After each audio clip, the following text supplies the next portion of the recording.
এই মুহূৰ্তত দিবলৈ ওলাইছোঁ এটি দুখজনক খবৰ। আমি আকৌ কৈছোঁ, এই মুহূৰ্তত আপোনালোকক দিবলৈ ওলাইছোঁ এটি দুখজনক খবৰ। মোকালমৰাৰ কালাৰদিয়াত শোকাবহ ঘটনা।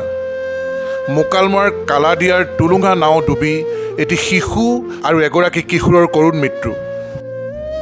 আমি আকৌ জনাইছোঁ, কালাৰদিয়াত টুলুঙা নাও ডুবি এটি শিশু আৰু এগৰাকী কিশোৰৰ কৰুণ মৃত্যু হৈছে।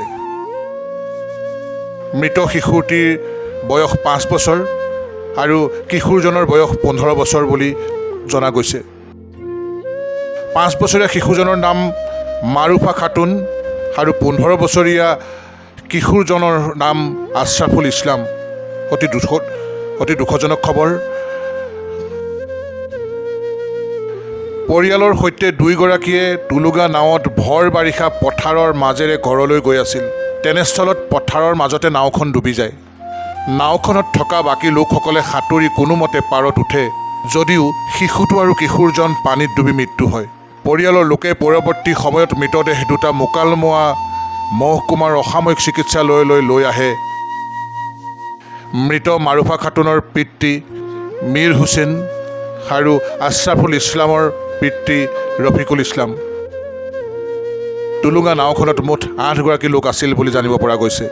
মোকালমৰাৰ কালাৰদিয়াত টুলুঙা নাৱত ডুবি এটি শিশু আৰু এগৰাকী কিশোৰৰ কৰুণ মৃত্যু হয়। এইটো কালাৰদিয়াত কেনেকৈ মানে বটতলা মথাবুৰীত গৈছিল। মথাবুৰীত এটা দামৰি চানা লৈ গৈছিল। যোৱাৰ পিছত তাৰমানে দামৰি চানাটো জ্বৰ উঠিছে। উঠাৰ পিছত তাৰমানে সেইটো বেজি দিব নিছিল। নাওখনত সৰু না, কিন্তু নাওখনত 8জনমান মানুহ আছিল। 8-9জন মানুহ সৰু না।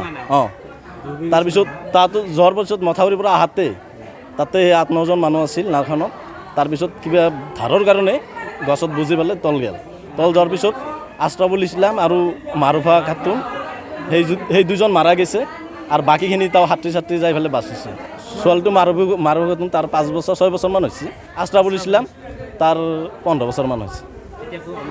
এইটো মেডিকেলত মৃত্যু হৈছে। ডক্টৰে ঘোষণা কৰিছে কালাৰদিয়া। নহয়, পথাৰত তাৰমানে বাৰিষা পথাৰ হৈছে, পানী বহুত হৈছে তাতে। নাওখন ডুব গৈছে সৰু টুলুঙা না। বাকীকেইজন সাঁতৰি যাই পেলাই গছত বজি পেলাই বাচিছে। মোকালমৰাৰ পৰা আমজেদ হুছেইনৰ ৰিপৰ্ট E24 লাইভ ব্ৰেকিং।